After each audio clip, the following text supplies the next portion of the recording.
Huh, well that's not gonna work. My garage workshop is real small, so for my shop furniture, I've used folding brackets, rotating hardware, and hinges to save space. But not all hinges are created equal, as you'll see while I build this compact folding desk. My shop has been needing this piece of furniture for a while now. There's just not room for a big bulky desk for me to sketch projects or work on my computer. So I'm building this compact personal sized desk that will also be able to fold, which has its own challenges, but we'll get into all that in a little bit. I'll give you all the nitty and gritty details. And later in this video, we will have a very special guest help me put this project together. I love how I put T-track into my miter saw station, so now I can use a stop block for repeatable cuts. And as I'm cutting down all my pieces to size on the miter saw and the table saw, I really need to think about how I'm gonna make this desk strong enough to withstand the pressure that will be on it. So I'm cutting these pieces in half and then gluing them back together, and that's pretty much all woodworking is. Cutting things down into smaller pieces and gluing them back together into larger pieces. Then this bracket will be thick with 3 C's. I have built quite a bit of folding workshop furniture in my day, and one of the biggest considerations is making sure it is strong enough, because folding furniture can inherently be less strong than non-folding furniture. So the design of your folding bracket is really important, as well as what type of hinges you use. So for the folding bracket on this project, I designed 2 out of the 3 pieces to be made of 2 pieces of 3/4 inch plywood glued together, making it 1.5 inches thick, just to give it some added strength. I don't know if you can relate, but I'm a bit of an overbuilder, so I also am adding these 2 pieces, which will be supporting brackets that will go on either side of the desk. I also implement a very specific overbuilding technique that I'm curious if you use as well, and I use it on pretty much all of my projects, and I'll show you what that is when we get to it in a few minutes. I think it is a great test to tell you if you are or are not an overbuilder. I am obsessed with a certain accessory for the drill, and I'm embarrassed that I just started using this a couple months ago, but this is a safe space, so I'm comfortable telling you, and that accessory is a countersink drill bit. I know, it's crazy that I used to recess all my screws with a Forstner bit, which worked well, but this is a little easier and more efficient. This is a small design choice, but I think it's gonna make a big impact. I'm rounding the corners of the desk top and the desk back, the part that will be secured to the wall, and I think it'll make it look a lot nicer. Oh, did I forget to mention that this will be secured to the wall, making it a floating folding desk? How cool is that? Sorry, I'm yelling, but I am very excited about this. Another accessory I absolutely love is the Glue Spreader 5000, which I used here to spread the glue on the plywood edge. A 1-question quiz to see if you're an overbuilder is, do you use glue and screws on almost every part of your project to make sure that it's strong enough? If the answer is yes, you may be an overbuilder. I do this all the time, but is that weird? Let me know in the comments if you also use glue and screws, where just screws would probably be fine and strong enough. I'm adding these 4-inch brackets here because this is part of the desk that will not fold, so I want it as strong as possible. And of course, I'm adding glue and screws. I get this question asked kind of a lot. I know when people say that, you're like, do people ever actually ask you? Yeah, I probably get this question like once or twice a week, and I'm using birch plywood here. People ask what kind of plywood this is. It is birch plywood. When I get it from my lumber yard, it always has this awesome grain pattern, so I keep buying it. And you can tell that it's birch because of the way it is. Okay, it's almost special guest time. You need to be self-aware enough to know that in some areas of the project, other people have more skills than you. So I had to bring in my boss, who luckily was wearing their workshop uniform, which looked pretty comfy. Okay, you ready? Okay, you hold it like this. You hold the bottom of it. And then are you ready to push the trigger? Yeah. There we go! So you want to finish it off with this? It's going to make a loud noise. Is that okay? Okay, hold on. Okay, now good job. I was so excited my daughter wanted to help with the project that I forgot to adjust the torque setting on the drill to accommodate her little wrists. And so there was a little bit of a kick at the end of that first screw. I should have just gone with the impact driver first, but I thought the loud noise would startle her a little bit. Luckily, she is one tough cookie and loves to eat cookies.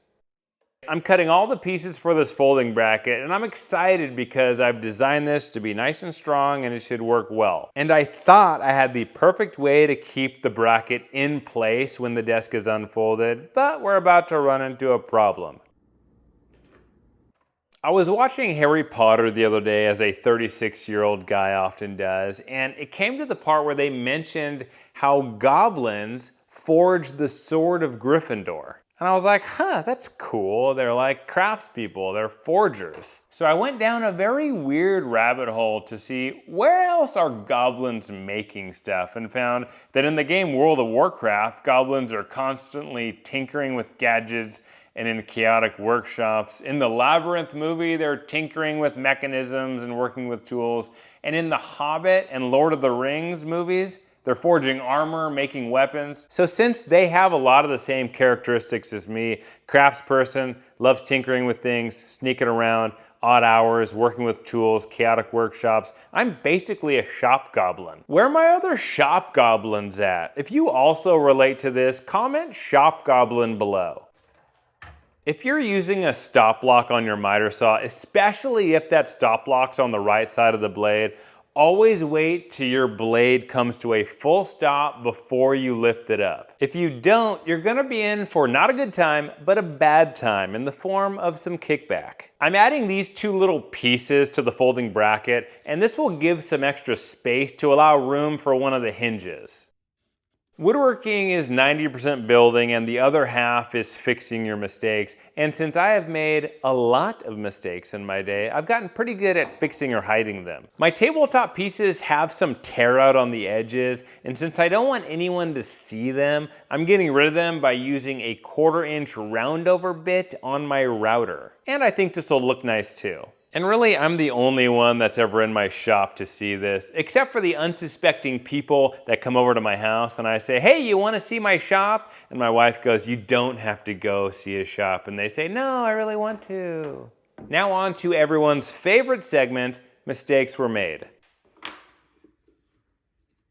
Well, that's not gonna work.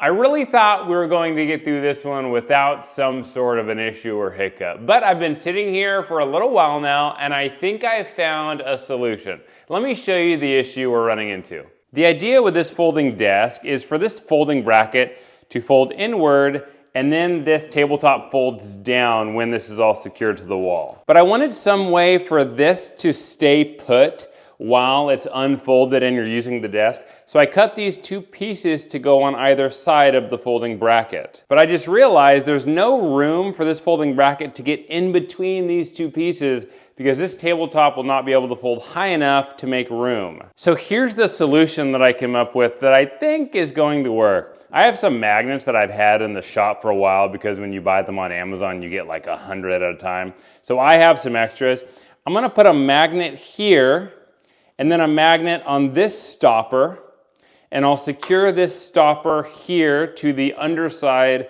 of the large tabletop. So when this folds out, it will connect to the magnet, and then the idea is this bracket will stay put while you're using the desk. Now there will be nothing stopping this folding bracket to folding out and connecting with this stopper here.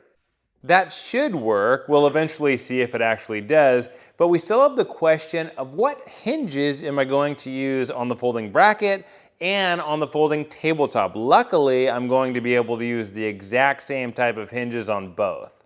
Also, how many hinges should I use? And since you know I'm an overbuilder, the answer to that is easy. As many as possible. But because of the way the folding bracket folds, I can't use quite as many as I would like.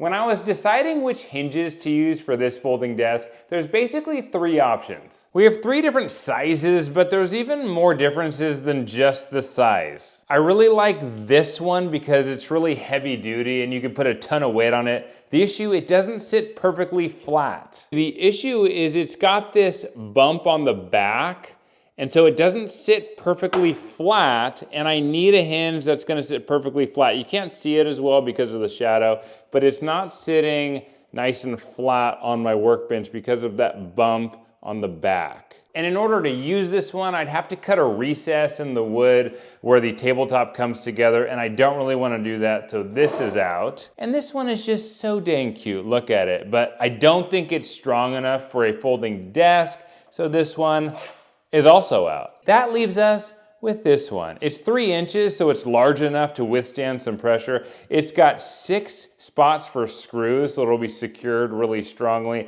and it lays nice and flat. I used to be a little bummed out that I had such a small workshop, and I know it's bigger than a lot of people's shops, but it's still fairly small. But it has forced me to be creative when building shop furniture, which has been a lot of fun.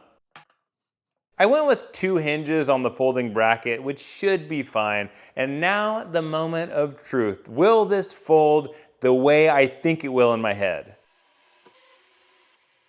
All right, the moment of truth. Let's see if it works. Hey, it works. Plenty of room. I mean, I knew it'd work, of course. That is a relief.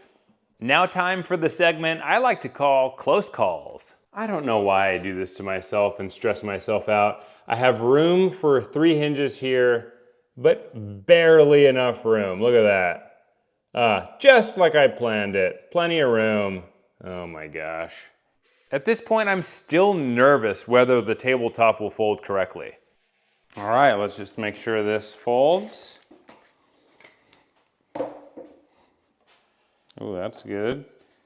Hey! There we go. Again, I am surprised for some reason because I am used to things not working as planned, but it folds. This is an unusual feeling, things working out so well. I like it.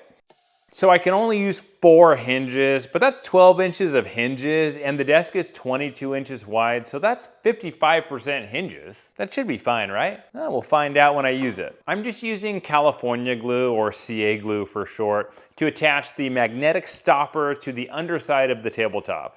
I'm drilling the holes in the desk back so I can secure this to the studs in the wall. And the wall that I'm securing this to is kind of weird. The studs are 12 inches apart as opposed to the standard 16 inches where I live. And I have no idea why. If you know why, let me know in the comments below.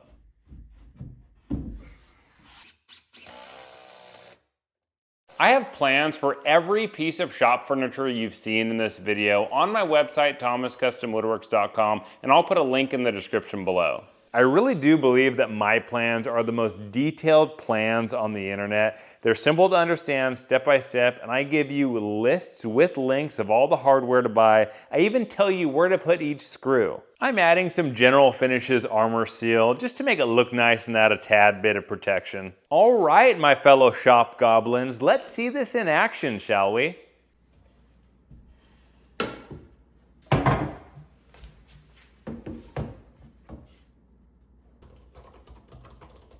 It's working pretty nice. It probably doesn't need to handle quite the load that I was preparing it for, but it does everything I need it to do as a personal compact desk. Since you watched this video, you are ready to watch this next one here that I know you're really going to like. Enjoy.